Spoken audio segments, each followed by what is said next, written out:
नमस्कार। स्वागत है आपका इंडिया गेट टीवी पर। मैं हूं अजय सेतिया। मित्रों, पिछले दिनों जस्टिस अब्दुल नजीर को राज्यपाल बनाया गया।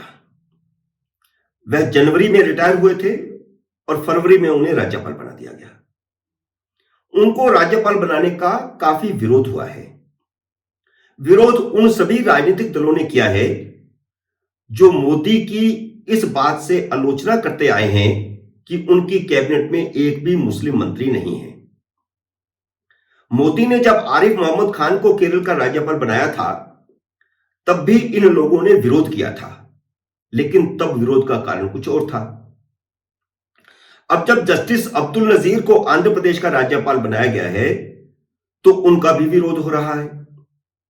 असल में उनका विरोध इसलिए हो रहा है क्योंकि जस्टिस अब्दुल नजीर उस बेंच में एकमात्र मुस्लिम जज थे जिसने सर्वसम्मति से राम जन्मभूमि के पक्ष में फैसला दिया था। पहले अपन उन लोगों की सूची देख लेते हैं जिन्होंने जस्टिस एस अब्दुल नजीर को राज्यपाल बनाने का विरोध किया है।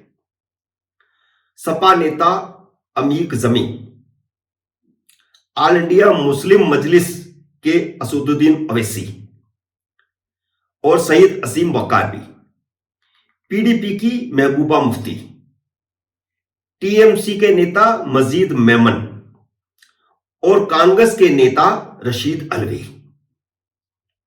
ये सभी मुस्लिम हैं। इन सभी नेताओं ने जस्टिस रंजन गोगोई को राज्यसभा सांसद बनाए जाने का भी विरोध इसीलिए किया था क्योंकि जस्टिस गोगोई उस बेंच के अध्यक्ष थे जिसने राम जन्मभूमि पर फैसला दिया था। इन सभी दलों ने भी, जो मैंने नेता बताए, इन सभी नेताओं के दलों ने भी जस्टिस गोगोई को सांसद और जस्टिस नजीर को राज्यपाल बनाने का विरोध किया है। कांग्रेस के मुस्लिम नेता रशीद अलवी के ऐतराज को जयराम रमेश ने भी सही ठहराया है, जिससे साफ हो गया कि कांग्रेस के ऐतराज का कारण भी वही है जो रशीद अलवी का है। कांग्रेस के प्रवक्ता अभिषेक मनु सिंघवी और जयराम रमेश ने अपनी प्रतिक्रिया में सैद्धांतिक तड़का लगाया है ताकि कांग्रेस को राम जन्मभूमि पर आए फैसले के खिलाफ न मान लिया जाए। जयराम रमेश ने भाजपा के दिवंगत नेता अरुण जेटली के 2013 में दिए गए एक भाषण का हवाला दिया है और अभिषेक मनु सिंघवी ने उनके 2012 में राज्यसभा में दिए गए भाषण का हवाला दिया है।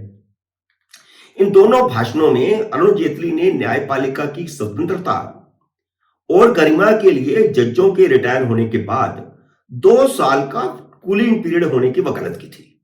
सदन में भी की, सदन के बाहर भी की।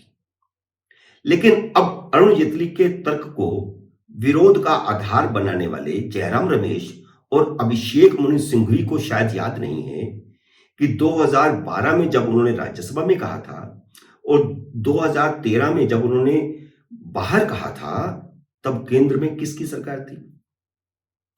तब केंद्र में कांग्रेस की सरकार थी। और अगर वे अब कूलिंग पीरियड के समर्थक हैं तो तब क्यों नहीं थे? तब उन्होंने कूलिंग पीरियड के समर्थन में कोई कानून क्यों नहीं बनवाया? कांग्रेस प्रवक्ता अभिषेक मनु सिंघवी ने कहा है कि जस्टिस नजीर जैसी नियुक्तियां न्यायपालिका की निष्पक्षता के लिए खतरा है। लेकिन क्या यह खतरा पहले नहीं था?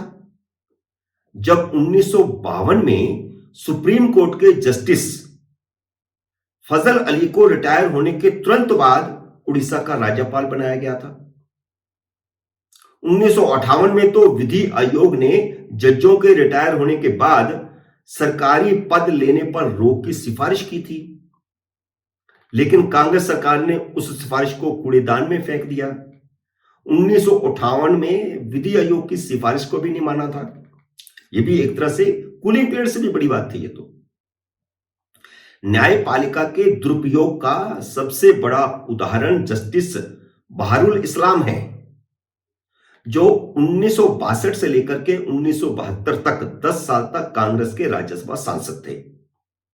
1972 में इंदिरा गांधी ने उन्हें हाई कोर्ट का जज बना दिया, फिर पदोन्नति देकर के सुप्रीम कोर्ट का जज बनाया उन दिनों सरकार ही जजों की नियुक्तियां करती थी, कोलिजियम नहीं हुआ करता था।